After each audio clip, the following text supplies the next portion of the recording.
Floripa em Foco do SINT, o Sindicato dos Trabalhadores em Educação, aqui no estado de Santa Catarina. Hoje, com o ex-vereador aqui da capital Florianópolis, atual secretário da Igualdade Racial e Combate ao Racismo do SINT, o professor Márcio de Souza. Bem-vindo, professor, tudo tranquilo? Satisfação retornar aqui a esse importante espaço de luta, de combate, de comunicação dos progressistas aqui da cidade, também de todo o país, porque a programação é abrangente da nossa TV Floripa.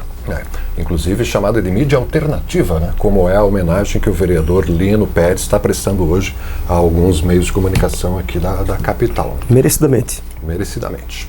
E o professor Márcio de Souza participou do Conselho Deliberativo do SINT, que antecedeu uma grande Assembleia Estadual ocorrida no dia 18 agora de fevereiro de 20, com quase 1.200 representantes de todo o estado de Santa Catarina.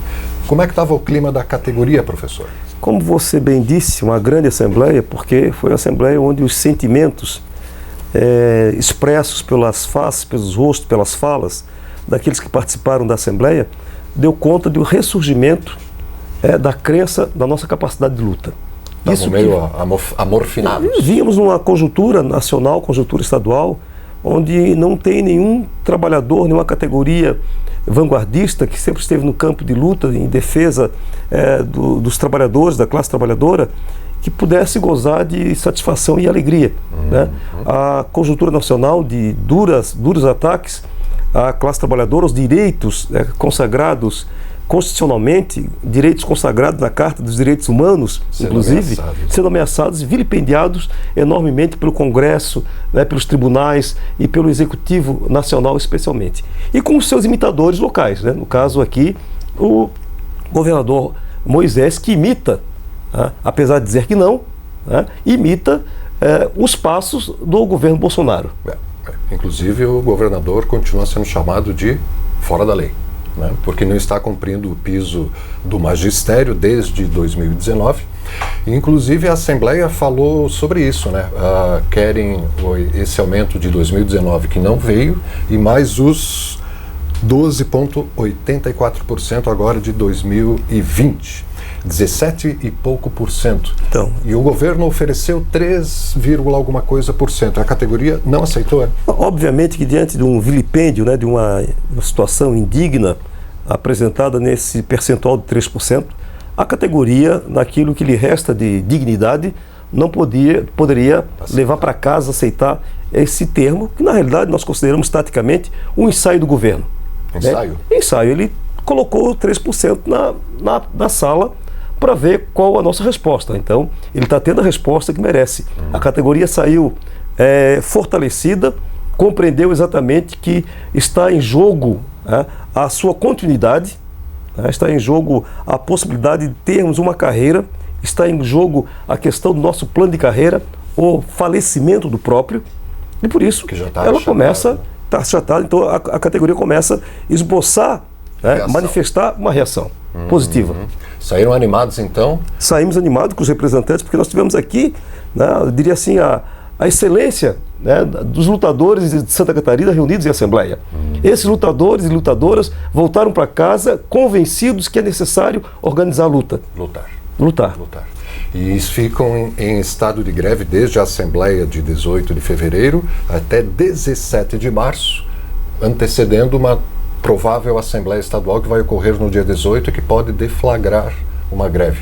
Perfeito. Nós estamos agora no transcurso de conversações sobre essa política de recomposição dos 17%, que é a nossa postulação, nossa reivindicação colocada nesse momento é esta.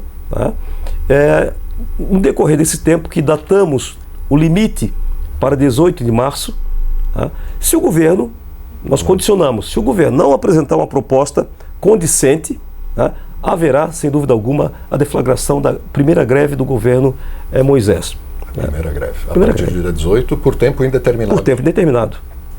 E, inclusive, outras categorias de servidores públicos estiveram presentes nessa Assembleia do SINT do dia 18 e é provável que também entrem em greve. Perfeito, porque nós temos no paralelo, nós temos o específico da reivindicação de 17%, mas nós temos o processo do projeto que está tramitando na Assembleia, que é da reforma da Previdência.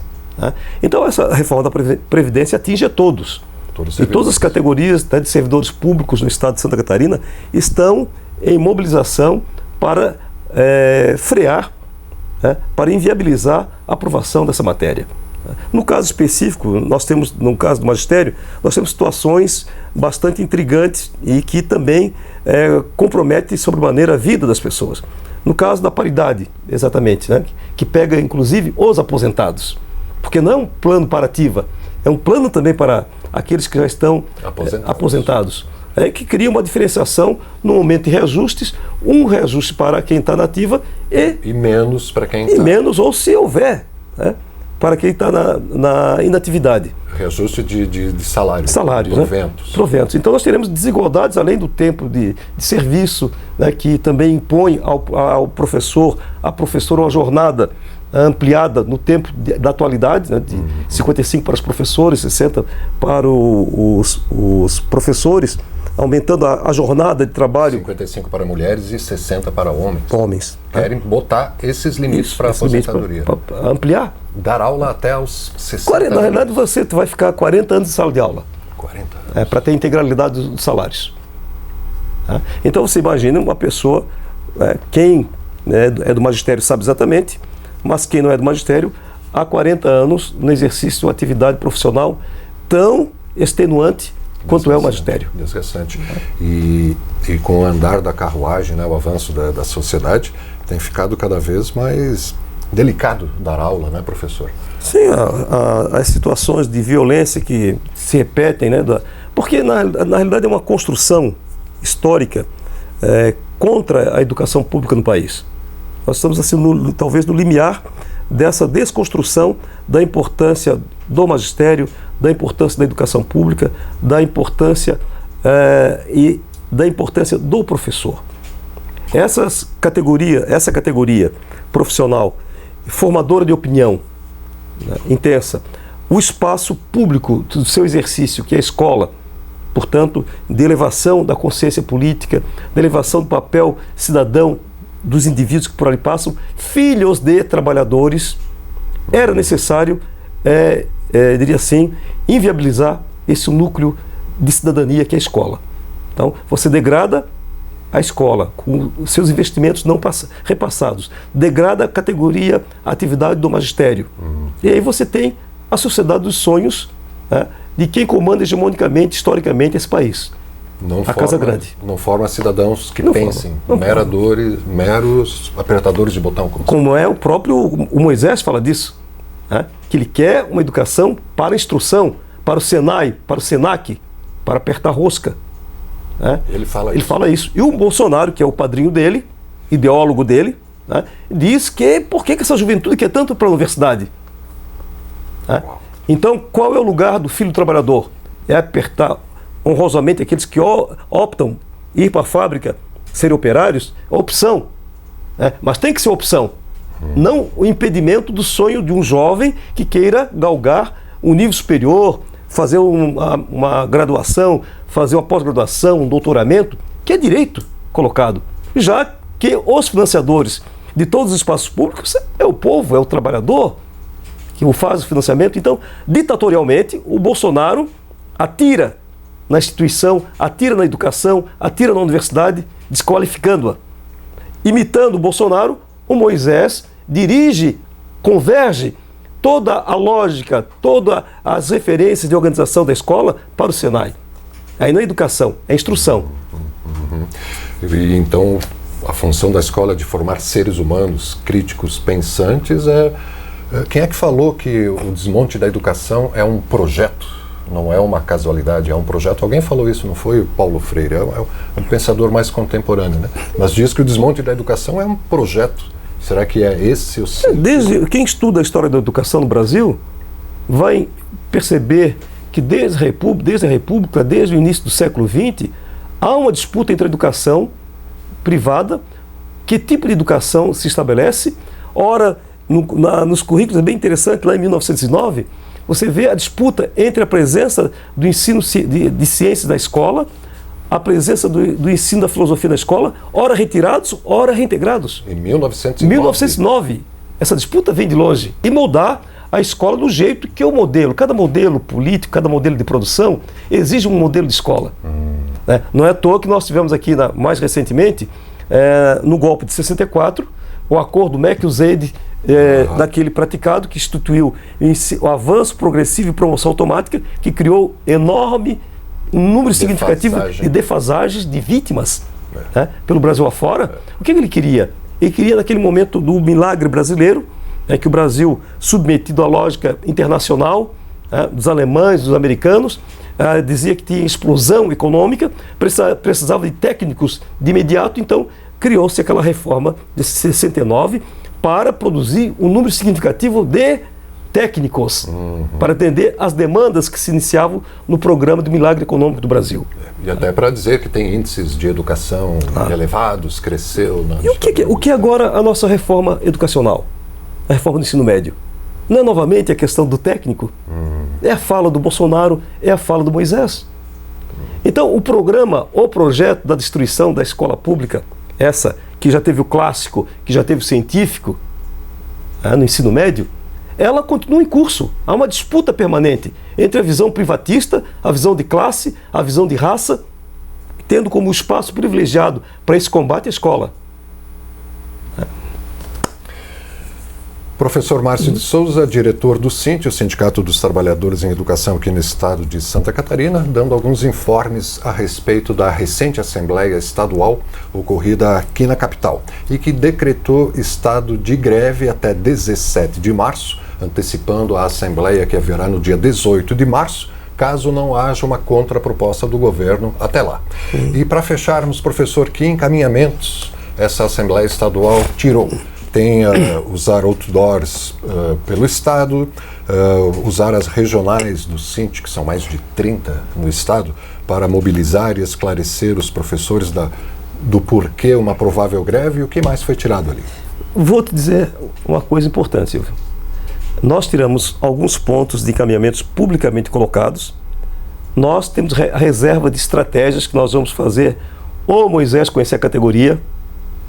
Tem coisas que não foram ditas. Não pode ser dito. Nós estamos em luta. Nós estamos em combate.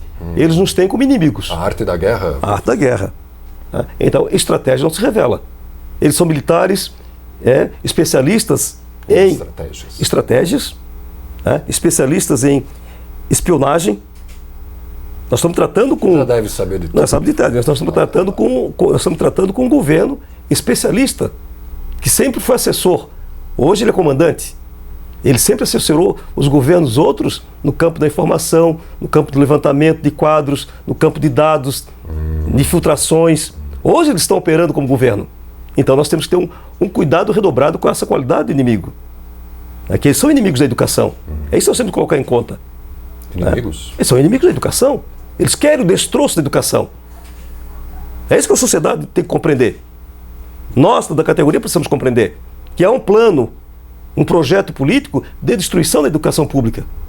Isso vai ser levado à população? Isso vai ser levado. Nós trabalhamos constantemente com a população, que eleve a sua compreensão sobre o que está tratando. Porque quando o pai leva com muita esperança o filho ali na porta do Instituto Estadual de Educação, na porta do Getúlio Vargas, ele entrega o filho para a escola sonhando no progresso dessa criança. Vida, né? Dessa vida. Aí quando ele vai, daqui a pouco, perceber que ele foi enganado por um governo que lhe prometeu uma continuidade de estudos, uma preparação, porque todo mundo quer preparar o seu filho para a universidade, é direito.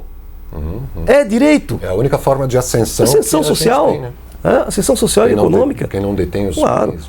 Porque os colégios privados, não tem nada contra o colégio privado, mas eles continuam abarrotados de jovens adolescentes que querem ir para a medicina, querem ir para a engenharia. Porque os nossos jovens da escola pública não podem sonhar com o mesmo, não podem ter o mesmo direito de escolas estruturadas que os preparem para fazer essa elevação dos estudos. Melhorar a sua qualidade de vida. Qualidade de vida. Pois bem, tudo que o professor Márcio de Souza, diretor do SINT, comentou aqui está na página do SINT, www.sint-sc.org.br, e o professor está à disposição também para quem quiser trocar uma ideia e aprofundar essas questões todas. Né? E só aproveitando aqui os momentos que nos restam... Mandando um recado já para a categoria. Para a categoria, fé na vida, fé na arte fé na luta, né? E nós temos também, para recompor essa nossa memória, nesse carnaval, né, aqui em Florianópolis, nós temos 3 escolas de samba que tratam da vida de 3 ilustres educadores de Santa Catarina. A professora Antonieta de Barros, no Consulado Samba, o professor padre Wilson Gro, da Copa Lorde, a professora também colocada, a Valdeonira, contemporânea, é aluna da Antonieta de Barros, a professora Valdeonira dos Anjos, aqui das Cuia, né? E lá no continente, a turma vem falando do continente, nosso querido estreito. E lá em São José também tem um belíssimo samba da Escola de Samba Jardim das Palmeiras, que trata da primeira mulher que conseguiu a carta de alforria em Santa Catarina. Uau. Escola de Samba e Educação. Samba, escola de quê? Aliás, tem um documentário, né? Tem um documentário. Esse nome aí que o professor participou, né? Samba, escola de quê? Escola de quê? Muito bem. Notícias alvissareiras. Né? Estamos por aí. Parabéns pela luta. Tranquilidade. Tranquilidade sempre. Sucesso, né? Tranquilidade e alegria.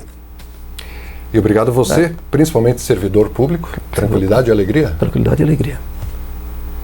Disposição. Para lutar é preciso ter alegria, é preciso ter projeto de vida, né? Para projeto de vida tem que ter alegria colocada em todos nós. Fé e amor também. Também. Fé, amorosidade é aquela chamada solidariedade, não tão difícil de se encontrar. Tá bom. Mas existe.